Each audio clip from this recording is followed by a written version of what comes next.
In this episode, we discuss how infinite banking is not a get-out-of-debt system and why that type of thinking easily confuses both the novice and the experienced infinite banker. She's Holly, and she helps people find financial freedom.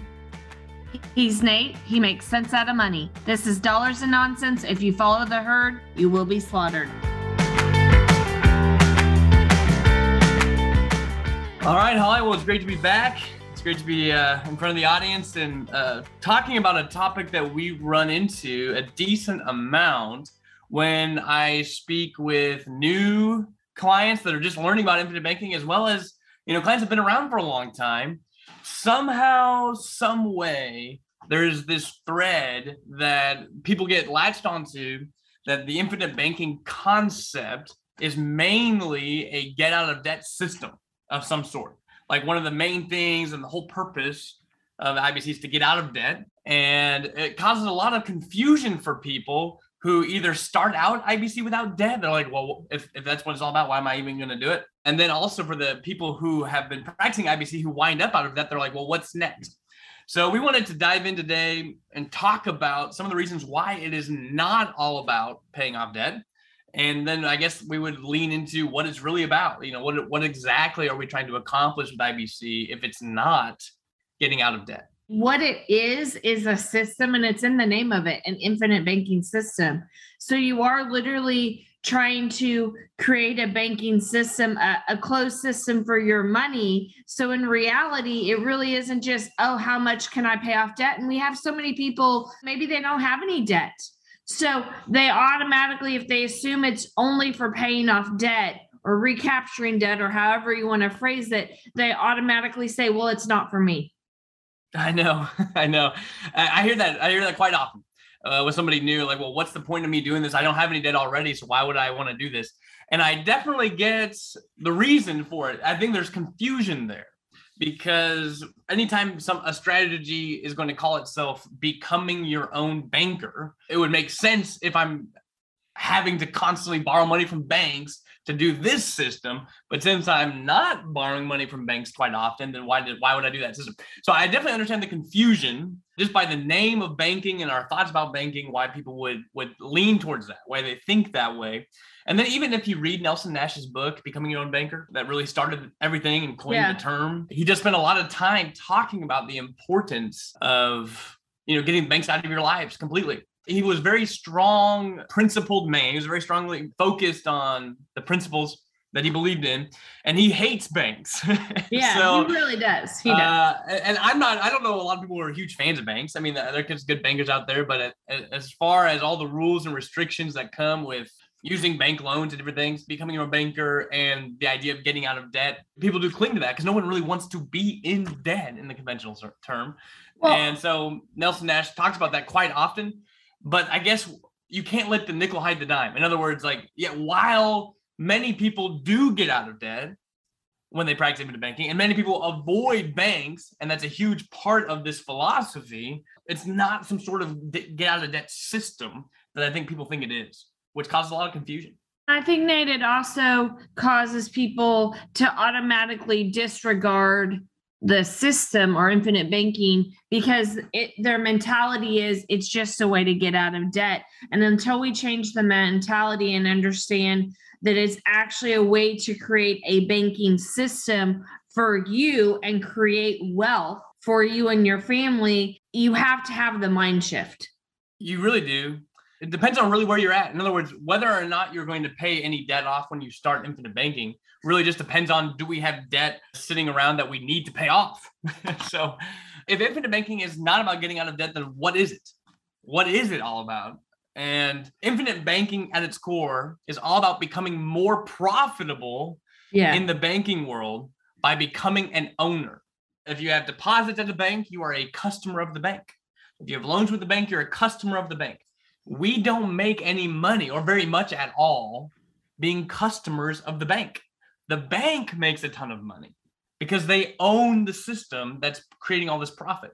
Nelson Nash was the genius that realized that there is this tool out there called dividend paying whole life insurance issued by mutual companies that you can use just like you're already using bank accounts But at the end of the day, instead of some shareholder on Wall Street or something like that receiving dividends and growth on his portfolio because he's an owner of the bank, instead of somebody else doing it in a mutual life insurance company, the policyholders are the owners. So all of the profits that the company makes are distributed back to policyholders as opposed to shareholders, like you would find in a conventional bank arrangement. And so it's the only tool that we know of in the marketplace that allows us to plug into essentially the banking world, but not as a customer of somebody else's bank, but as an owner of the bank itself. What exactly is IBC all about? In a nutshell, it's just simply all about becoming more profitable in the banking world by becoming an owner of the bank as opposed to a customer of the bank. Nelson says in his book, you should be in two jobs, the one you love and that of a banker. So when you think of the infinite banking concept, you have to say this is a job per se. You are becoming an owner of a bank. That's how you have to look at it. You're doing it to make a profit. And most of us have never ever thought that there's profit involved in changing the direction of the money, or by not necessarily only being a customer of the bank, but actually owning your own bank. And we think it's very complicated and hard to do. But when you really use the mutual life insurance company, the dividend paying whole life, then you really actually are an owner, and you really do actually have ownership that actually provides profit, and you can be profitable a lot sooner just by taking the step to start your own bank. Yeah, so part of infinite banking certainly would be paying off debt. In other words, if you're someone who comes in, you got car loans, student debt, credit cards, and you got all these things floating around, there's just no better feeling than getting all of those guys gone. And so so we will build up policy cash value, use it to pay off everyone else, and then you can pay you back and recapture all the money. That is a big part of it. That's just not what it's actually about at its core. Because if that was all it was about, then everyone who doesn't have any debt wouldn't have a place for it. But at the end of the day, infinite banking is not a get out of debt system by itself. It's all about profiting in a way that's new for most people, profiting on the movement of money. So if we take a step back and we realize that everyone is in the same type of financial arrangements where we're earning an income, and that typically will flow into the banking world in some way, through like direct deposit or some sort of bank account. And then we use that bank account to pay all of our bills. And whatever is left, we try to make some sort of investment with it, because if we leave it in the banking world, we know that we're not going to make any money. So we have to go take it out of the banking world, whatever is left. And let's say we're saving 10% of our income. We got to go find some place to put that 10% of our income to, put it to work and earn a return on it. But the problem is we don't really fully grasp the fact that 90% of our income is hitting a bank and is being paid out, and is money that will never be able to make a profit from again. And so there's a couple things that involved with infinite banking. One is, how about we keep more than just 10% of our income by paying off all the debts that are around us and recapture that money. So instead of me, living and saving technically 10%, I'm going to increase that because I don't have any debt. So all of that money that was walking out the door gets to come back to me. That is a huge deal. But nonetheless, even if you don't have any debt, we're still in the same predicament that a small sliver of our overall economic power is actually able to be put to work and earn us any money. Because the banking world itself, we are just customers of somebody else's system. We don't make any profit. So the question is, all this 90% of our income that never earns us a dime, is there any way that we can roll that into a bank that actually makes us money and still operate in a similar way that we're used to in the banking world? And that is what the concept all about, is showing how it's possible to use dividend paying whole life insurance to do that very thing, and how it can make us more profit. Are you still stuck in insecurity and uncertainty? Do you want to feel like a financial genius and confident about your future? Holly and Nate have prepared something exclusively for Dollars and Nonsense listeners. It's called the Secret Banking Masterclass. You can gain free access to this course by visiting livingwealth.com/secretbanking.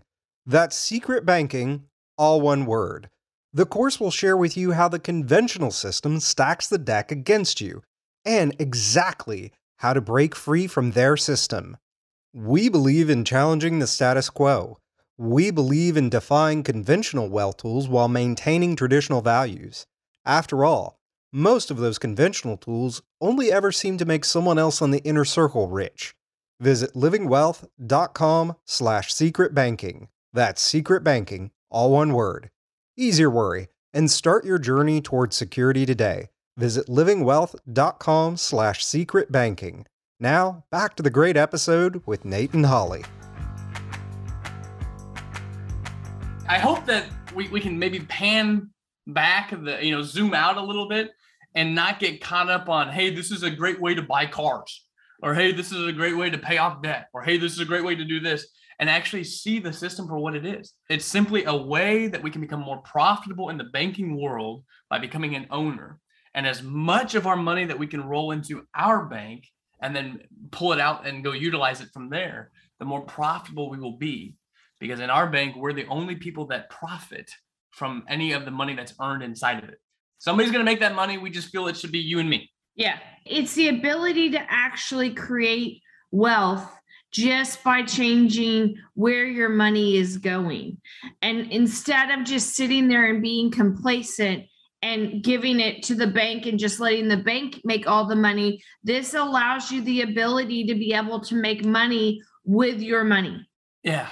Every dollar that flows through the financial system in America is making somebody a little bit of money. We just want to try to get that little bit of money on as much money as we possibly can over our lifetime. And suddenly we have hundreds of thousands, if not millions of dollars in money that would not have existed for us apart from, being able to figure out a way to recapture. And if there is another way to do it that does not use dividend paying whole life insurance policies, any listener out there who cares to shoot us an email or let us know your strategy. Because right now, this is really the only strategy we know of that works, that allows us to profit on the movement of money as it comes in and out of our hands inside of the banking world itself. We really don't know of any other way to do it. But this is one of the reasons why we believe that everybody ought to become their own banker. There's really nobody out there that this would not benefit in some way. There's no reason why you shouldn't. I mean, there's literally only money to be made, and there's literally no downside at the end of the day. To some degree, I don't want to go too deep into that. I mean, I'm sure there are some, but what I'm trying to say is everybody could easily benefit from this concept because everybody banks. It is just part of society. We just want everyone to have a little bit better control and profit from what they're doing. So everybody needs to do it. The question is how big do you want it to get? In other words, you can start with something just small and just kind of rainy day money type of thing, versus other people may try to throw almost all of the money that goes through their hands into policies and pay all their bills from it. And you can go anywhere in between.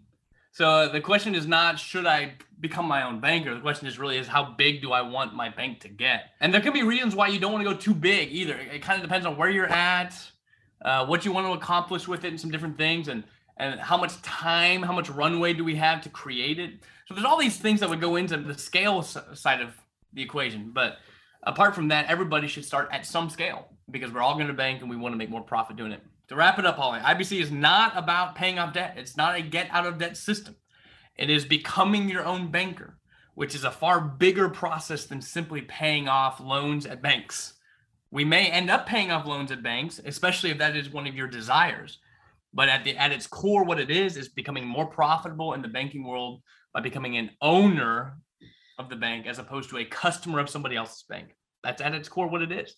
If you want to have wealth and you want to make your money do more than one thing, and you want to break that system where you basically are doing all the work and everybody else is profiting from the work you're doing and they're getting your dollars, you have to start the infinite banking system. And it's where you're comfortable at.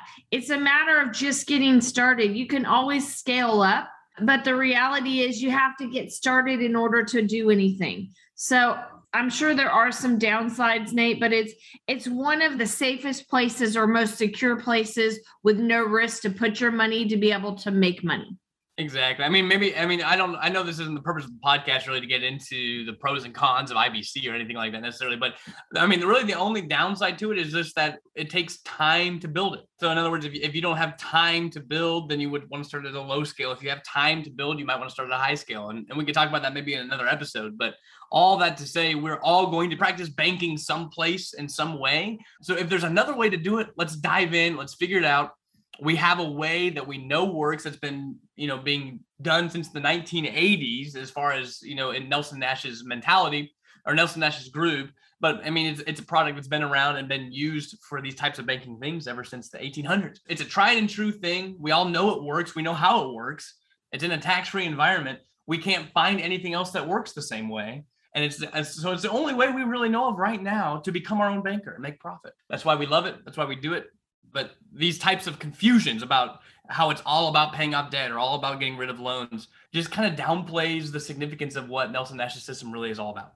So we try to answer those and try to get rid of those, misconceptions. That way you can actually see it for what it is and practice it appropriately. All right. Well, thanks for joining us today, everyone. This has been Dollars and Nonsense. If you follow the herd, you will get slaughtered. For free transcripts and resources, please visit livingwealth.com/E136. Dollars and Nonsense podcast listeners, one more thing before you go. Ease your worry and start your journey towards security today. Visit livingwealth.com/secretbanking. You'll gain instant free access to the special 1-hour course Holly and Nate made for you. Again, that's livingwealth.com/secretbanking.